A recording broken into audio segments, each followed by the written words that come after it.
Hi there, this is Lumetri from PiXimperfect. I hope you're doing amazing as always. And if you're feeling a little down, let me tell you, I'm so proud of you that you're taking the time to learn something. Well, in this video, I'm going to share with you how to color grade a talking head video just as we do here at PiXimperfect. Now, we have done a tutorial about it about 3 years ago. But since then, a lot has changed and my complete approach towards color grading has drastically changed. And in this video, we're going to use the 3-pass technique. Now you might ask, Unmesh, what is the 3-pass technique? Well, in the first pass, we're going to take care of the overall color and the lighting and the highlights and the shadows and get the image to look all right, technically all right. In the second pass, we're going to just even out the skin tones because that's the most important thing in a talking head video. The face is the source of information and the focus of attention. In the third pass, we're going to add the most important thing.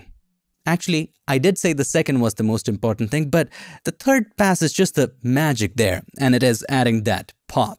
I'm super excited to share these techniques with you, so without any further ado, let's get started.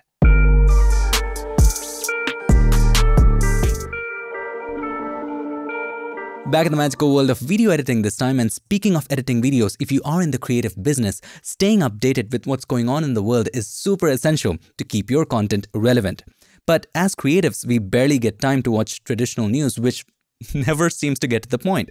Which brings us to our today's sponsor, Morning Brew. Morning Brew is a free daily newsletter sent Monday to Sunday covering the latest in business, finance, and tech. Everything you need to know in a condensed, witty 5-minute read. Before subscribing to it, I have been guilty of waking up to endless scrolling of social media which serves no purpose and distracts you in a million ways. But these days, Morning Brew helps me get up to speed with what's what and be an informed creator. Interestingly, last week I learned about another creator through the newsletter who will sing and create a song for people's enemies for a very reasonable fee. I was like, where were you all my life? There is no reason not to subscribe to brilliant writing and news that is crafted to be relevant, informative, and most importantly, fun to read. And that too, absolutely free. Click the link in the description to subscribe to Morning Brew. It takes less than 15 seconds to do so. So here we are in Premiere Pro, and as you can notice, we have one of our projects open from a previous tutorial. And if you do want a sample clip, check the links in the description. Now, have a look closely. This has been completely edited. Everything has been added from intro to outro, and every possible thing has been meticulously edited. However, there's one thing left, that is color grading. This is how the image looks straight from the camera. Actually, I should say video. Now, if you look closely, you would notice that there's just one clip that has been chopped again and again. It has been placed at the top right here in the form of a small box, and then other times it's also full screen. Now, why am I telling you this? There's a reason for it. The color grading that we are going to do to this clip is going to be the same all throughout. We are not going to change the color grading from one cut to the other cut. Does that make sense? So if I have this clip right here, and if I cut it from between, and I have done it multiple times in this project, we don't want a different color grade here and another color grade right over there. If we did that, it would be jittery. So for this setting, for a talking head video, for the same source, we want the same color grading all throughout. No matter how many times we chop it, no matter how many times we make it smaller and place it somewhere, we want the same color grading all throughout. And that's why it is essential that you apply the color grading to the source. And how can we do that? Well, if you click on a clip, you would notice at the top, effects controls are opened. If you don't see it, first of all, let me refresh everything for you. So right beside editing, you would see 3 lines. Click on that and click on reset to saved layout. Now, click on the clip again, and if it doesn't go to effects controls, just go to effects controls, and here you will have all of the effects right here. Now what will happen is, if you go to effects and if you add, let's say, a Lumetri color right over here, so color correction, inside of that there is Lumetri color. So if I just drag it right over here, what will happen is, let's do a little tweak right over here. So let's increase the exposure by 1, and this is just for example. So for this clip, the exposure is 1, but for the other clips, it is not. So we would have to copy it and paste it on every clip right over here, and it can take a very long time. Now you might think, Unmesh, why don't you just apply to the clip and then chop it up? Wouldn't that be convenient? Yes, that would be, but kinda. Let's say I wanted to change the exposure later, so I would have to change it for every clip there is. So instead of applying the color grading to a single clip, let's apply it to the source of the footage, the entire footage. So I'm just going to go ahead and delete Lumetri Color from here. And once you have that clip selected, you would notice at the top there will be a source section. That is the source footage from which we have cut and brought out that particular section. So just go to source, not this source. This will show you the entire thing. Source right over here inside the effects controls.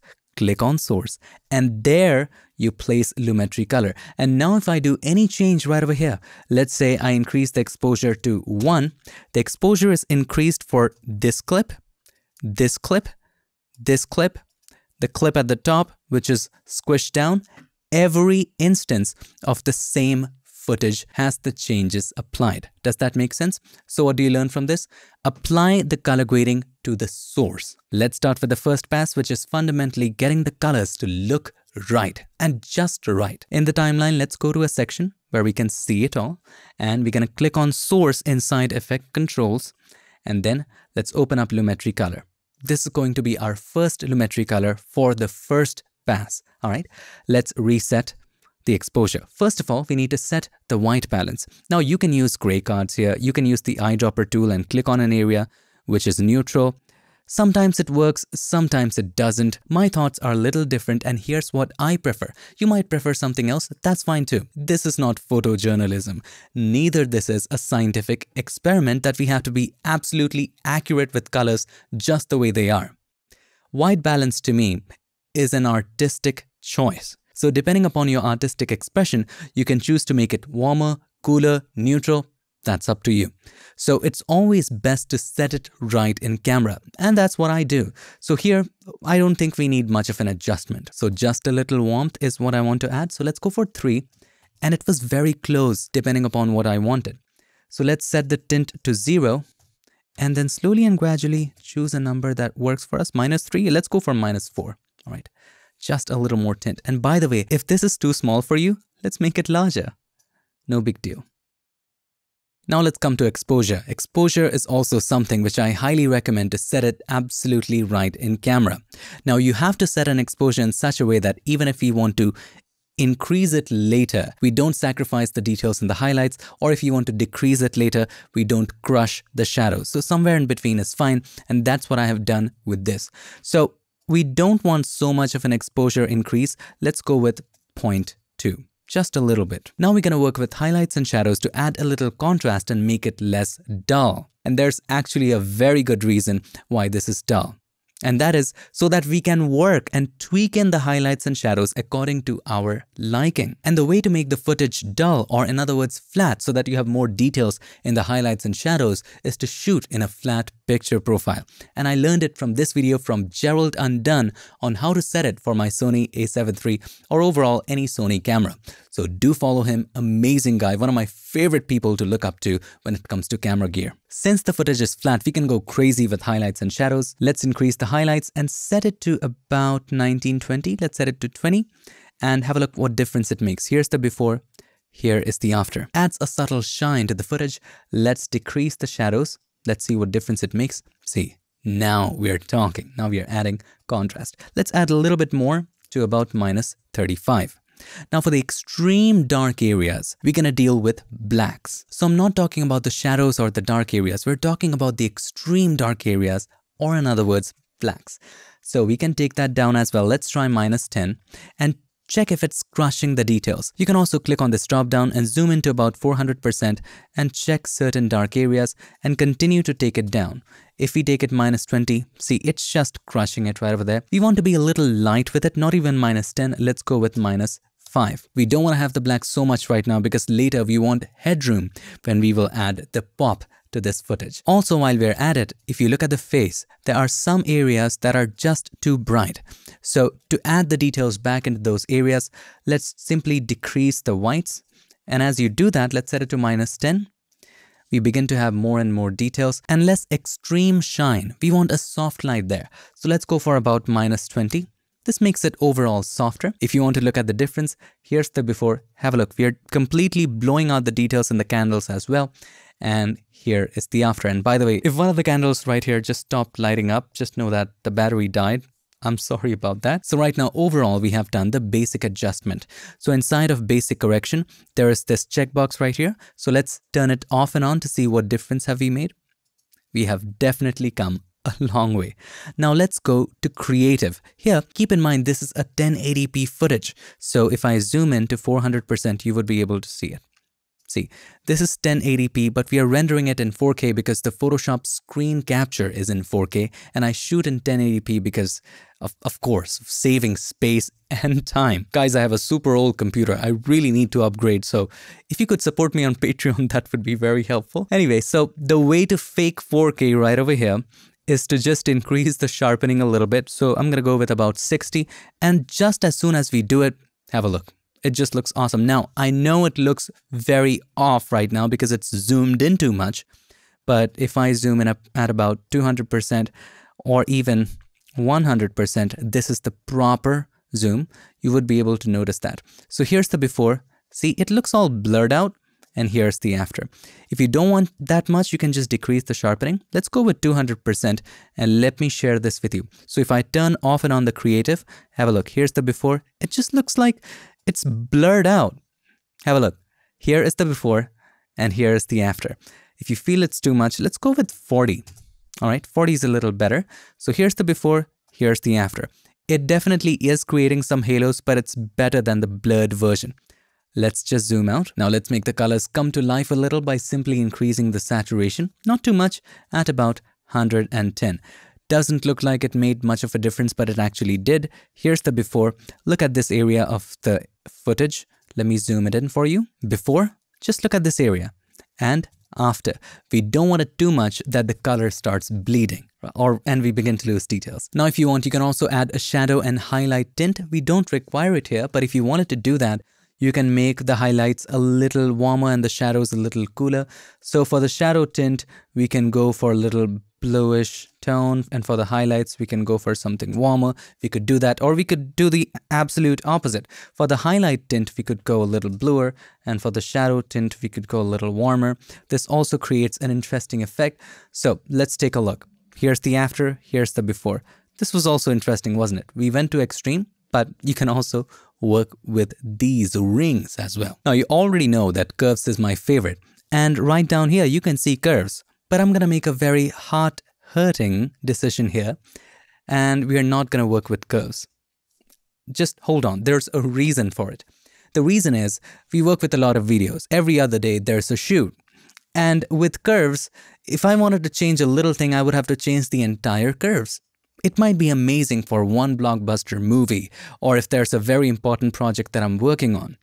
But when it comes to regular shooting, regular videos, and you have to apply the same preset over and over again, and yes, we are creating a preset. If everything right here is in values and sliders, it's easier to dial it up and down and change it according to a very similar video, which would be the exact talking head, maybe with slight changes here and there. If there's curves, we have to probably change the entire curves and the points and the coordinates.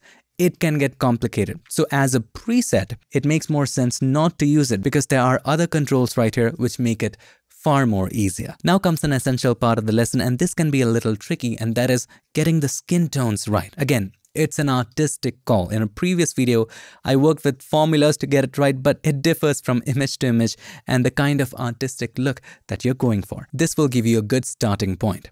Let's zoom in first to the face. Now, let's open up HSL secondary. And here we will first target the skin tones. So with the help of the set color eyedropper, just select that and click on the skin. Now click on show mask. This will show which areas are selected. Now we need to play with these ranges to select the skin tones. First of all, let's uncheck the other two and have just the first one turned on, and just expand it and move it around just so that the entire skin is selected. So at this point, we can clearly see that the skin tones are selected right now. You can even make it a little larger, but we don't want to select all of the areas. So let's fit it. Try to select only the skin tones, but there's going to be other elements in the image which are going to be closer to the skin tones. Those will be selected as well. Try to be as conservative as possible and make sure that the other areas are not selected as much, but that is unavoidable. Now, this selection is a little harsher, right? I'm going to make it a little narrower. So with the top triangle right here, you control how narrow the range is. With the bottom triangle right here, you control the softness of the transition between areas that are selected and the areas that are not selected. Right now it's very hard, so let's take it to the right and make it softer, all right? This looks about right. Now let's turn on the second one, saturation. What range of saturation are we working with? And using all of these three, we're going to try to dial down just the skin areas. So again, make the transition harsh in the beginning and make it very narrow. Find a place where just the skin is selected and make it broader from there. All right, this looks about right. And again, make it softer. This helps us not select these highlight orange areas. All right. Now let's turn on the third one. What range of lightness do you want to select? And in here, possibly I want to select all ranges except for the extreme darks. So this looks about right. And again, we're going to make it softer. All right. So we have majorly targeted the skin tones. You can just uncheck show mask. So if you check it, it'll show you which areas are selected and which areas are being targeted. Let's uncheck that. Now we're going to apply some extreme settings here. First of all, let's zoom in just onto the skin or the face and come down. And first of all, let's add a lot of warmth to it. Let's try 10, 20, let's go with about 40-ish. Yes, that warmth looks good. Let's go with 45. Now, there's a hint of green on the skin. So we need to increase the tint because if you increase it, it becomes more magenta. If you decrease it, it becomes more greener. So let's try 10. See, it's becoming more and more magenta-ish. Let's try 20. 20 is too much. Let's go with about 18. Okay. Now, as I said, these are some extreme settings, just kind of too extreme, and just colors are bleeding all the way out. So we need to decrease the overall saturation. If you like it, by the way, I'm liking this as well, you can stop right here, but I think it's just too much. So let's decrease the saturation to about 75% and it begins to look natural. You can even go 90 if you want to, but if you ask me, I'm going to keep it a little lower. Let's go with 80. We can always come back to this later. And after that, there is vignette. If you want to add vignette here, you can. It's a great effect to bring the attention of the viewer towards the subject. But in this case, we have some interesting lights around the corner. So if we did add vignette a little bit, it might take away those lights. So I'm just not going to add it. I'm going to uncheck the active. And that concludes our first pass. Let's take a look at the overall before and after. So here is the before. Here is the after. Massive, massive change. And right now, if you go back to that, if you go back to the saturation of the skin tones, if you choose 100 right there, it would look weird right now. Here's the before, here's the after. Skin is just too saturated. That's why I told you, don't get too overboard with it. Let's go with 75. All right. Now, time for us to move on to the second pass. And in this, we're just going to even out the skin tones. For different skins, there can be different kinds of problems. Sometimes you might need 2 or more passes, but in this case, if I just zoom in, there's one thing I need to fix. The dark areas look darker and it's creating a kind of unevenness in the skin. If you could find a way to brighten up the dark areas, that would be amazing. And that's exactly what we're gonna do here. Now, in some cases, you can have other kinds of problems like red patches on the skin, yellow patches on the skin, color cast. So for that, you would have to create separate passes right here to fix all of those problems. In this case, I just want to brighten the dark areas. So we're going to add one more Lumetri color here. So just drag it and drop it right over there. And in this, we're just going to deal with HSL secondary. And here, we just want to target the dark areas of the skin. Similarly, we're going to uncheck both of these, the S and the L, saturation and lightness, and just work with this one. You can choose this eyedropper to select just the dark areas like this, and it's going to choose that area. Again, uncheck that and click on show mask. We just want to target the dark areas, so let's try to take it a little more to the left. And just at this position, the extreme dark areas, have a look right here around the corner, are selected as well. We want this to be as precise as possible. We don't want much of a selection here. Now, let's turn on saturation. And again, with this narrow slider, move it left and right to see which areas are we targeting. In this area, we are targeting the less saturated areas, and that looks about right for these dark areas. So let's expand it. Let's take it to the left. See, only the dark areas are being selected. Of course, we want this transition to be smoother. There we go. See, mostly the dark areas right here. Let's take it even more left. Now let's turn on the most important thing, and that is the lightness. And let's move it around to select just the dark areas. So this is the place where most of the dark areas are selected, in my opinion. And let's make it a little broader and make the transition smooth. All right, let's zoom out and see how the mask is. See, we have mostly selected the dark areas right here. Isn't it looking pretty good? So now let's zoom in again a little bit. Turn off show mask, come down, and to make it brighter, just take this slider up. And just look at the change. Have a look at the before and after. Here's the before, here's the after. And just that makes the skin so much more even. Before, after. Just look at that. Now we want the transition to be smoother so that it doesn't create a very hard edge between the blue light and the skin that's coming from the side. So make sure that the transitions are smoother. Also, I feel that the dark areas are a little more greener. So let's increase the tint a little bit. Let's go with 5. And just as you do that, that goes away. Can you see the difference? Let me share this with you. Here's the before and here is the after. You still cannot see it. Let's go for a higher number just to show you. So this is 10. We're not going to use 10. Here's the before. Look, it looks greenish. And here is the after. Better, isn't it? Definitely this is too high. So let's go with 5. And this, my friend, concludes our second pass. Let's take a look at the complete before and after. Here's the before. Here is the after. Just look at the second pass. See what it did. Before, after. Before, after. It just evens everything out so nicely. Let's move on to the third pass where we actually add the punch right here. We're going to drag and drop another Lumetri color. Now keep in mind the third pass adjustments are the adjustments that you touch every time you add this preset. So this is a preset that we are creating. The next time you have a similar video like this, you would apply this preset and 3 passes will show up. If you feel the overall video is a little too dark, you would just go to the basic correction settings of the third pass and increase or decrease it a little bit. If it's extreme case, then you might have to definitely touch the first or the second pass. But in most cases, just touch the third pass and you'll be good to go. If you feel that you want an overall warmth in the image, just go to the third pass and increase the temperature. So these are like the tweaking adjustments for the preset. You can play with temperature to see what works for you. Maybe add a little more overall warmth. For some videos, you might create a mood by just increasing the temperature. For this one, I'm going to set it to 10. For some other, you can go with -10. This is absolutely personal preference, or even let's go 5. Tint, let's play with it. Let's go with +5. Now we do want to add a little more punch, so the shadows can be a little more darker. Let's try -10 or maybe -20. How do you feel about that? That looks nice. On top of that, if you want to increase the overall contrast, you can do that as well. Let's try 20. This is too much. Let's try 10. Now, by making these changes, the overall image is getting a little too dark. So let's increase the exposure by -2 or -4. Yes, that looks really nice. And that, my friend, concludes the third pass. I still feel I increased the temperature too much. 0 is fine. So third pass, before, after. This one is the one that really adds the punch to the image. Let's take a look at the overall before and after. So here is the before.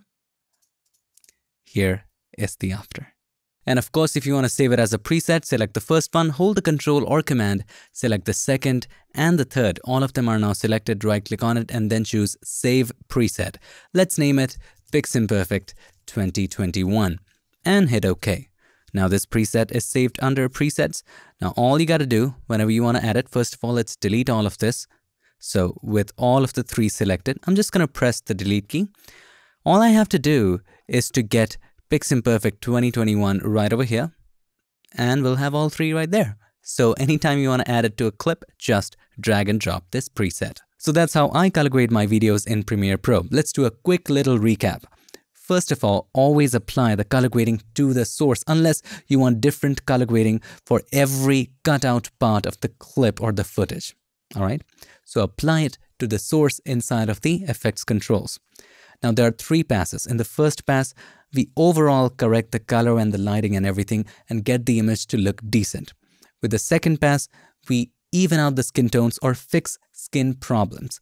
With the third pass, we just add that needed punch and drama and mood, or whatever you want to call it, that spice, okay? So in the first pass, we made basic adjustments and we also targeted the skin tones and got it right. In the second pass, for this example, we selected the dark areas of the skin and made it brighter to even that out. Some parts were even greenish, so we increased the tint a bit.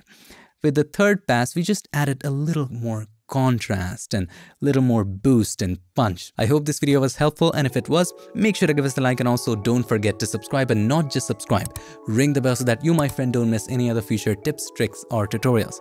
I'll see you in my next one. Thank you so much for watching. Thank you for your time. Till then, stay tuned and make sure that you keep creating.